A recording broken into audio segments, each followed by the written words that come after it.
or Larnaca or Limassol were not safe. And there were news of massacres of Turkish Cypriots coming all over. They had to find what is known as now in military terms, a safe haven, where it will be under the Turkish army's control and the population will be safe.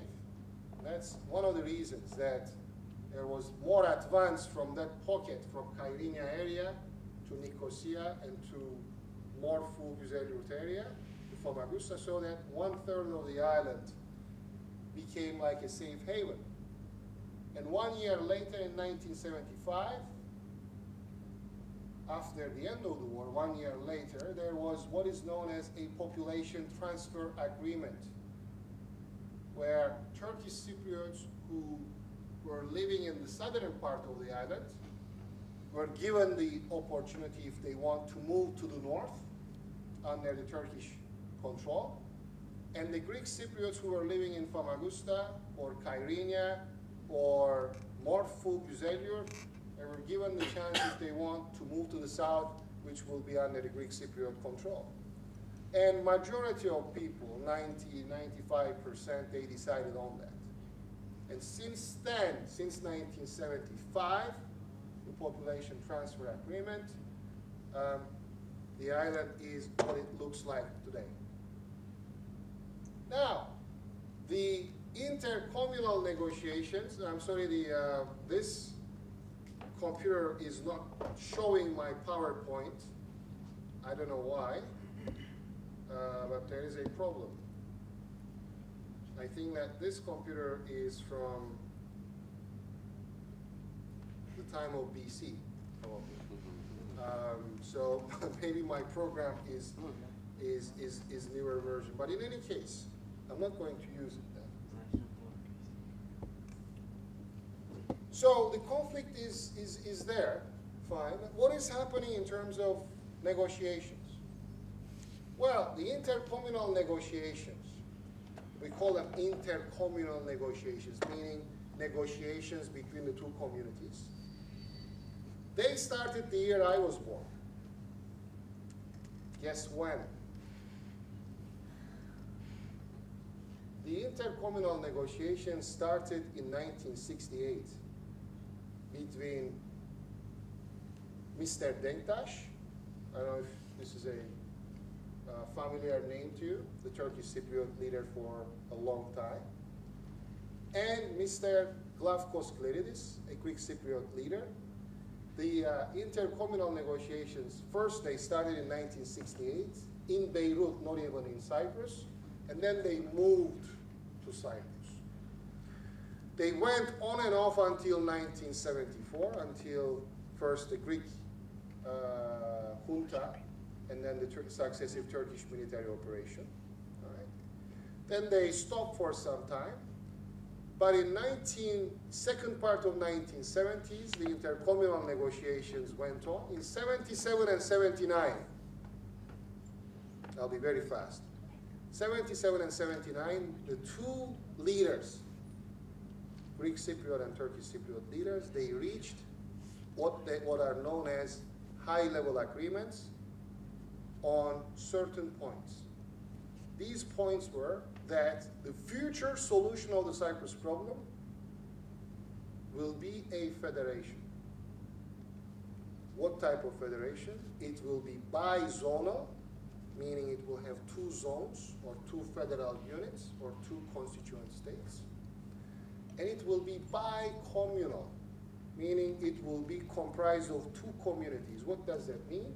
That means that the constitution, the new constitution, will clearly say that the power and the competences, the functions of the state will be shared by the two communities. That these are the two founding communities of the new federal state.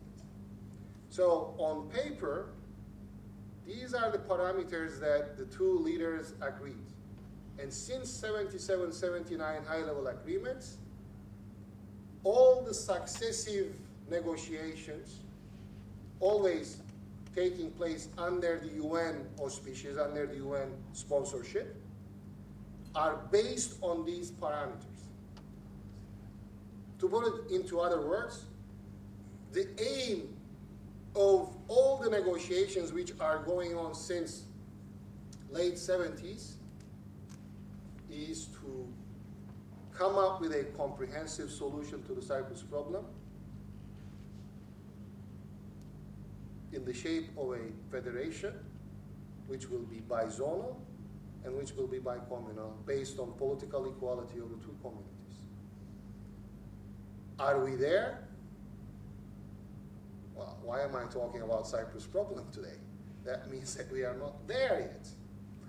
Are we ever going to be there? Meaning, are we ever going to reach a federal solution to the Cyprus problem? I don't know. If anyone of you know, let me know. As somebody who has written books and articles on this, I don't know. In 2004, some of you might remember, there was first time in the history of Cyprus problem a United Nations solution plan, a comprehensive solution plan, finished, detailed. Everything was there. It was put to simultaneous separate referenda, meaning there was a referenda in the north and there was a referenda in the south, referendum, same time, same day. The result was 65% of the Turkish Cypriots supported the UN plan. However, 76% of the Greek Cypriots rejected it. So since both sides didn't accept the plan became null and void, meaning it never came into life. All right?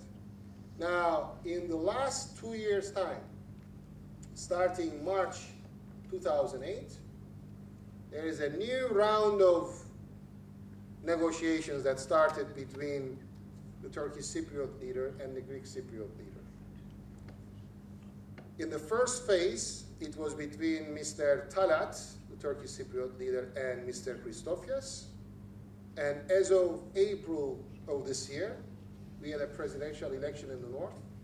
Mr. Talat lost election to old veteran Eroğlu, a new leader. And the new leader and the Greek Cypriot leader started negotiations. They have met several times so far. Last meeting was yesterday. Talat and Christofias met 71 times. The new leaders met several times, almost now altogether since 2008, 80 times. The issues were divided into 6 dossiers, 6 folders. Number 1 is governance and power sharing, issues which are related to how the two communities will have this constitutional arrangements.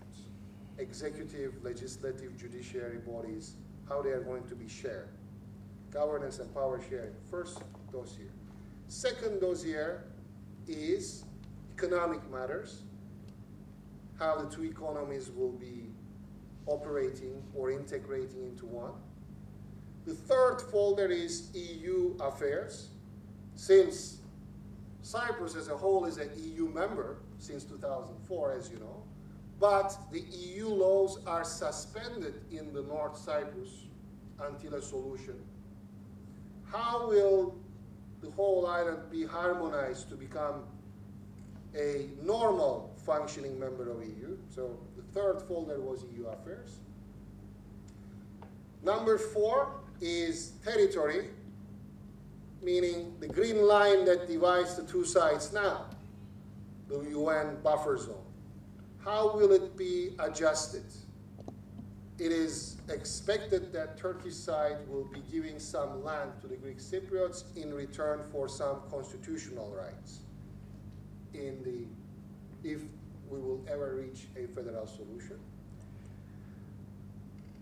Number 5 is security and guarantees. What will be this new security system for Cyprus, and what will be the new guarantorship system for Cyprus? As you know, in 1960, Greece, Turkey, and United Kingdom were the three guarantor powers, guaranteeing the territorial integrity, security, and independence of Cyprus. And number 6, the final chapter, is what is known as property dossier, property issue, meaning how are we going to resolve the issue of property of Turkish Cypriots which remain in the south and properties of Greek Cypriots which are in the north. A very thorny, a very difficult